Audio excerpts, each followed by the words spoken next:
Pernahkah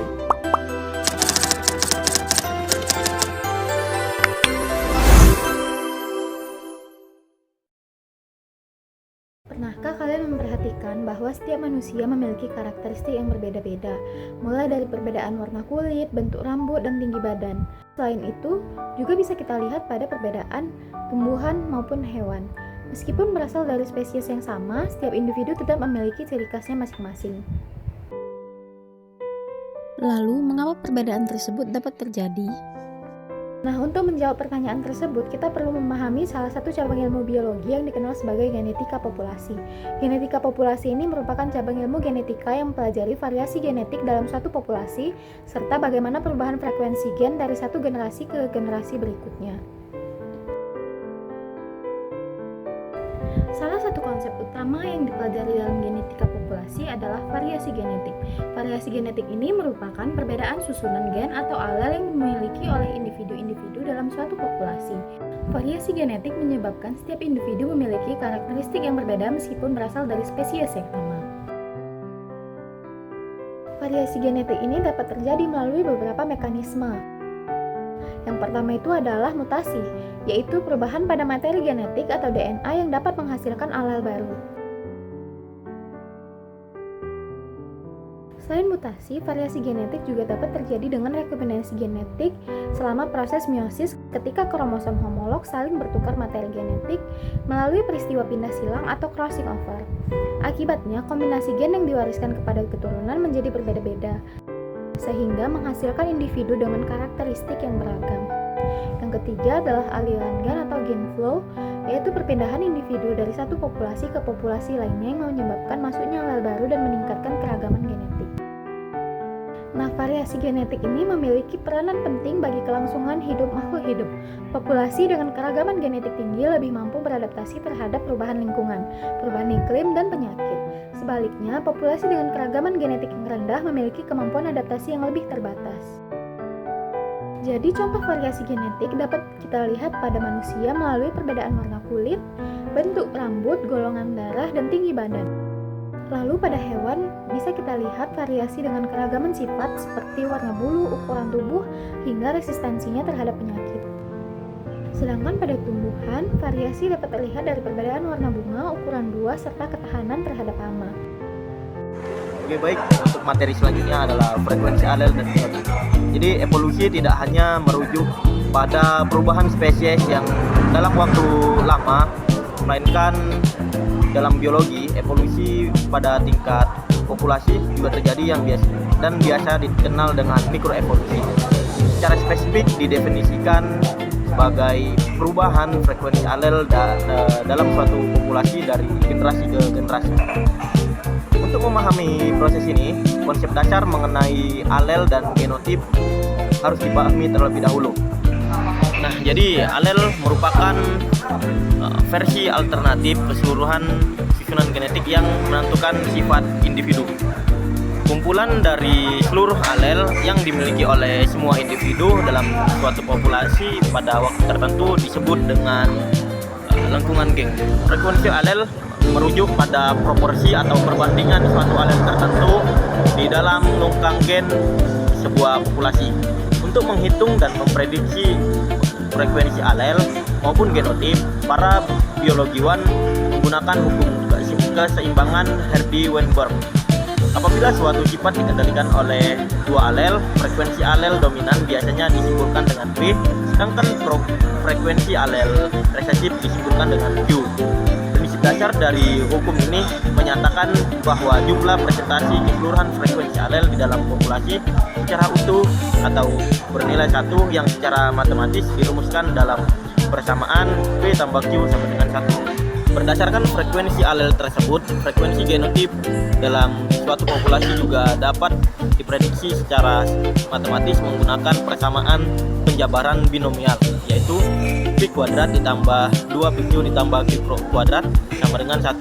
Dalam persamaan ini, variabel P kuadrat mewakili frekuensi individu dengan genotip homozigot dominan. 2PQ menunjukkan frekuensi individu bergenotip heterozigot, dan Q kuadrat adalah frekuensi untuk individu dengan genotip homozigot resesif. Pemahaman mengenai frekuensi alel dan genotip ini adalah fondasi utama untuk membuktikan terjadinya evolusi. Menurut teorema Hardy-Weinberg, frekuensi alel dan genotip dalam lungkang gen populasi akan selalu berada dalam keadaan seimbang atau konstan dari generasi ke generasi apabila syarat-syarat terpenuhi. Syarat-syarat tersebut seperti perkawinan acak, tidak ada mutasi, tidak ada migrasi, dan ukuran populasi besar, dan tidak ada terjadinya seleksi alam. Sebaliknya, apabila terjadi pergeseran atau perubahan angka pada frekuensi alel dan genotip seiring berjalannya waktu, maka hal itu merupakan indikator matematis sekaligus bukti nyata bahwa proses evolusi atau evolusi mikro sedang berlangsung di dalam populasi tersebut. Sekian, terima kasih. Baik, perkenalkan, saya Zia Somsia Bagis. Di sini saya akan melanjutkan materi yaitu mengenai evolusi pada populasi. Pernah nggak kita bertanya mengapa setiap makhluk hidup itu memiliki perbedaan sifat meskipun berasal dari spesies yang sama? Dan mengapa ada individu yang lebih mampu beradaptasi terhadap lingkungan dibandingkan yang lain? Nah, jawaban dari pertanyaan tersebut dapat dijelaskan melalui konsep evolusi dalam genetika populasi. Nah, evolusi tidak hanya berbicara tentang makhluk hidup dalam waktu yang sangat lama, tetapi juga mengenai perubahan susunan genetik yang terjadi dalam suatu populasi dari generasi ke generasi. Melalui genetika populasi, kita dapat memahami bagaimana variasi genetik terbentuk, bagaimana seleksi alam bekerja, serta bagaimana berbagai faktor seperti mutasi, migrasi, dan hanyutan genetik mempengaruhi keberlangsungan suatu populasi. Pada video ini, saya akan membahas konsep evolusi pada populasi dalam genetika populasi serta faktor-faktor yang berperan dalam proses perubahan frekuensi alel dan genotip dalam suatu populasi dari generasi ke generasi. Dalam kajian genetika populasi, evolusi tidak terjadi pada individu, melainkan pada populasi sebagai satuan biologis. Genetika populasi juga mempelajari bagaimana variasi genetik dipertahankan, berubah, atau hilang akibat berbagai faktor yang mempengaruhi komposisi genetik suatu populasi. Informasi mengenai genetika populasi sangat penting untuk memahami proses evolusi karena perubahan genetik yang terjadi dalam populasi menjadi dasar terjadinya dan spesies pada organisme. Nah, dasar utama genetika populasi adalah konsep frekuensi alel dan frekuensi genotip. Frekuensi alel ini menunjukkan proporsi kombinasi alel yang dimiliki individu dalam populasi tersebut. Dalam kondisi ideal, frekuensi alel akan tetap konstan dari satu generasi ke generasi berikutnya sesuai dengan prinsip Hardy-Weinberg. Kesetimbangan Hardy-Weinberg hanya dapat terjadi apabila tidak ada mutasi, seleksi alam, migrasi, perkawinan tidak acak, maupun hanyutan genetik. Nah, apabila salah satu faktor tersebut bekerja, maka frekuensi alel akan berubah dan evolusi terjadi. Oleh karena itu, hukum Hardy-Weinberg sering digunakan sebagai model dasar untuk mendeteksi apakah suatu populasi sedang mengalami proses evolusi atau tidak.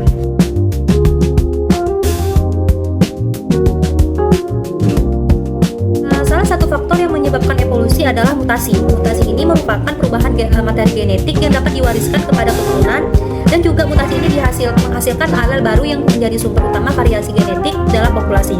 Variasi genetik ini sangat penting karena menyediakan bahan mentah bagi proses evolusi. Tanpa adanya variasi genetik, populasi tidak memiliki kemampuan untuk beradaptasi terhadap perubahan lingkungan. Faktor berikutnya yang sangat berpengaruh terhadap evolusi adalah seleksi alam. Nah, seleksi alam ini merupakan proses di mana individu dengan karakteristik yang lebih sesuai terhadap lingkungan memiliki peluang lebih besar untuk bertahan hidup dan menghasilkan keturunan. Akibatnya, alel yang memberikan keuntungan adaptif akan meningkatkan frekuensinya dalam populasi. Sebaliknya, alel yang merugikan cenderung berkurang atau bahkan menghilang. Nah, migrasi atau aliran gen juga merupakan faktor penting dalam evolusi populasi. Aliran gen terjadi ketika individu atau gamet berpindah dari satu populasi ke populasi lain dan membawa alel baru ke dalam populasi tujuan. Faktor berikutnya yang sangat berpengaruh terhadap evolusi adalah seleksi alam. Nah, seleksi alam ini merupakan proses di mana individu dengan karakteristik yang lebih sesuai terhadap lingkungan memiliki peluang lebih besar untuk bertahan hidup dan menghasilkan keturunan. Akibatnya, alel yang memberikan keuntungan adaptif akan meningkatkan frekuensinya dalam dalam populasi. Sebaliknya, alel yang merugikan cenderung berkurang atau bahkan menghilang. Nah, migrasi atau aliran gen juga merupakan faktor penting dalam evolusi populasi. Aliran gen terjadi ketika individu atau gamet berpindah dari satu populasi ke populasi lain dan membawa alel baru ke dalam populasi tujuan. Nah, kehadiran alel baru ini dapat meningkatkan keragaman genetik dan mengubah frekuensi alel dan populasi. Evolusi juga dapat dipengaruhi oleh hanyutan genetik atau genetic drift. Nah, genetic drift ini merupakan perubahan frekuensi alel yang terjadi secara acak, terutama pada populasi berukuran kecil. Berbeda dengan seleksi alam yang bersifat adaptif, genetic drift ini tidak berkaitan dengan keunggulan atau kelemahan suatu alel. Akibat peristiwa acak, suatu alel ini dapat menjadi sangat umum atau bahkan hilang dari populasi. Nah, fenomena ini sering terjadi pada populasi yang mengalami efek leher botol atau efek pendiri. Perkawinan tidak acak juga dapat mempengaruhi struktur genetik populasi. Nah, pada kondisi ideal Hardy-Weinberg, individu diasumsikan kawin secara acak. Namun dalam kenyataannya, individu yang sering memilih pasangan berdasarkan karakteristik tertentu atau karena keterbatasan geografis. Perkawinan sedara ini juga dapat meningkatkan frekuensi genotip homozigot dan menurunkan heterozigositas populasi. Kondisi ini dapat menyebabkan berkurangnya keragaman genetik dan meningkatkan risiko munculnya sifat-sifat resesif yang merugikan. Sebaliknya, perkawinan antar individu yang tidak berkerabat dapat meningkatkan heterozigotas dan memperkaya variasi genetik dalam populasi. Dapat disimpulkan bahwa evolusi pada populasi merupakan hasil perubahan frekuensi alel yang dipengaruhi oleh berbagai mekanisme seperti mutasi, rekombinasi genetik, seleksi alam, migrasi, genetic drift, dan pola perkawinan. Semua faktor tersebut bekerja secara bersama-sama dalam membentuk keragaman genetik dan menentukan arah evolusi suatu populasi. Nah, genetika populasi ini juga memberikan landasan ilmiah untuk memahami bagaimana organisme beradaptasi terhadap lingkungannya, mempertahankan keberlangsungan hidup, serta menghasilkan keanekaragaman hayati yang terdapat di bumi saat ini. Dengan memahami konsep-konsep genetika populasi, kita dapat menjelaskan proses evolusi secara lebih komprehensif dan menerapkannya dalam berbagai bidang ilmu pengetahuan dan kehidupan manusia. Prinsip Hardy-Weinberg dalam genetika populasi. Nah, prinsipnya itu menyatakan dalam populasi yang seimbang, frekuensi gen dan frekuensi genotipe akan tetap konstan dari generasi ke generasi selama tidak ada faktor-faktor tertentu yang mengganggu keseimbangan tersebut. Nah, prinsip ini membuktikan bahwa proses perkawinan acak saja tidak menyebabkan perubahan frekuensi gen. Juga rumus dasar Hardy-Weinberg. Misalkan pada locus gen terdapat dua alel, yaitu A besar dan A kecil. Frekuensi alel A besar itu P, frekuensi alel A kecil itu Q, maka P tambah Q sama dengan 1. Frekuensi genotip hasil perkawinan acak itu P pangkat 2 ditambah 2 PQ tambah Q pangkat 2 sama dengan 1. Nah, keterangannya P pangkat 2 frekuensi genotip homozigot dominan A besar 2 PQ itu frekuensi genotip heterozigot A besar A kecil. Q pangkat 2 frekuensi genotip homozigot resesif A kecil. Ada juga syarat-syarat berlakunya hukum Hardy-Weinberg. Prinsip ini hanya berlaku jika populasi memenuhi syarat berikut. Yang pertama itu ada ukuran populasi sangat besar untuk menghindari penyimpangan acak. Yang kedua itu perkawinan terjadi secara acak untuk tidak ada pemilihan pasangan tertentu. Yang ketiga tidak terjadinya mutasi agar tidak ada perubahan struktur gen. Yang keempat itu tidak ada migrasi, tidak ada individu keluar masuk populasi. Nah, yang kelima itu tidak ada seleksi alam. Semua genotip memiliki kesempatan sama untuk bertahan hidup dan berkembang biak. Nah, ada juga penyebab penyimpangan dari keseimbangan. Karena syarat-syarat di atas jarang terjadi di alam, maka keseimbangan Hardy-Weinberg bersifat teoritis. Faktor yang mengubah frekuensi gen, yang pertama itu ada mutasi sumber variasi baru, yang kedua ada aliran gen atau migrasi, yang dimana pertukaran individu antara populasi. Yang ketiga itu ada penyimpangan genetik, yang dimana perubahan kebetulan pada populasi kecil. Yang keempat itu ada seleksi alam, yang dimana genotipe tertentu lebih unggul bertahan hidup. Lalu yang terakhir itu ada perkawinan tidak acak, misal perkawinan sedarah atau pemilihan pasangan. Genetika populasi adalah bidang biologi yang mempelajari komposisi genetik populasi biologi dan perubahan dalam komposisi genetik yang dihasilkan dari pengaruh berbagai faktor termasuk seleksi alam. Genetika populasi mengejar tujuan mereka dengan mengembangkan model matis, abstrak, dinamika frekuensi gen, mencoba untuk mengambil kesimpulan dari model-model tentang pola-pola kemungkinan variasi genetika populasi yang sebenarnya, dan menguji kesimpulan terhadap data empiris. Nah, gen merupakan unit dasar yang meneruskan sifat-sifat dari satu generasi ke generasi berikutnya. Tapi, apa yang terjadi ketika Anda merubah frekuensi gen. Pada dasarnya, evolusi frekuensi dalam populasi. Nah, perubahan adalah gen dalam populasi gen. Darwin tahu bahwa variasi yang diwariskan diperlukan supaya evolusi dapat terjadi. Namun, ia tidak tahu apa-apa tentang hukum genetika Mendel. Hukum Mendel ini ditemukan di awal tahun 1900-an. Nah, beberapa saat kemudian, baru bisa ilmuwan memahami proses evolusi. Kita sekarang tahu bahwa variasi sifat dapat diwariskan. Variasi ini ditentukan oleh alel yang berbeda. Nah, kita juga tahu bahwa evolusi adalah karena perubahan dalam alel dari waktu ke waktu. Berapa lama waktu terjadinya, itu tergantung pada skala evolusi. Nah, mikroevolusi itu terjadi selama periode yang relatif singkat dalam populasi atau spesies. Kalau makroevolusi itu terjadi dari waktu ke waktu geologi di atas tingkat spesies. Catatan fosilnya mencerminkan tingkat evolusi. Nah, hal ini hasil dari mikroevolusi berlangsung selama beberapa generasi. Nah, bahwa individu tidak berevolusi, tapi gen mereka tidak berubah dari waktu ke waktu. Unit evolusi adalah populasi. Nah, populasi ini terdiri dari organisme dari spesies yang sama yang hidup di daerah yang sama. Dalam hal evolusi, populasi ini diasumsikan kelompok yang relatif tertutup. Hal ini berarti bahwa sebagian kawin terjadi dalam populasi. Ilmu yang berfokus pada evolusi dalam populasi adalah genetika populasi. Ini adalah kombinasi dari teori evolusi dan genetika Mendel. Nah, hukum Hardy-Weinberg ini ditemukan oleh ahli fisika Hardy-Weinberg dan ahli matematika pada tahun 1908. Kedua ahli tersebut berasal dari Inggris.